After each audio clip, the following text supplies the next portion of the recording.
বাড়িতে কোনো ভিক্ষুক গেছে, মা ভিক্ষা দাও, এইদিকে তাকাবেন, মা ভিক্ষা দাও। যখনই ভিক্ষা দেবেন আপনারা চুপচাপ দেন, এটা কিন্তু নিয়ম নয়।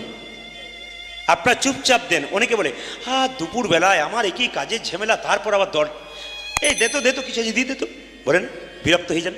একবারে বিরক্ত হবেন না। কৃপা করে আপনার দরজায় কেউ আসে, আপনি ভগবানের কাছে চাইছেন, আরেকজন আপনার কাছে চাইছে, আপনার কত ভাগ্য ভালো বলুন তো। এই জন্য বাড়িতে যদি কেউ কোনোদিন এসে বলে না মা আজকে তোমার বাড়িতে কিছু সেবা হবে, আপনি একবারে 100% বলবেন বাবা তুমি বসো, ডাল ভাত শাক ভাত যা হোক তুমি খেয়ে যাবে। কেন বলুন তো? ভগবান সবসময় পরীক্ষা করে, ভগবান যে কোন বেশে কার বাড়িতে আসে কেউ জানে না। যখন আপনি এইদিকে তাকান, যখন আপনি দান করবেন মাথায় রাখবেন, যখন দান করবেন, ধরুন ভিক্ষা দিলেন, চাল দিলেন, তো বলবেন হরে কৃষ্ণ জয় নিতাই জয় নিতাই। যদি আপনার লজ্জা করে আপনি মনে মনে বলবেন হরে কৃষ্ণ। এইটা বলে ভিক্ষা দেবেন, চুপচাপ দেবেন না, বিরক্ত হয়ে দেবেন না, তাহলে দানটা বেকার হয়ে গেল।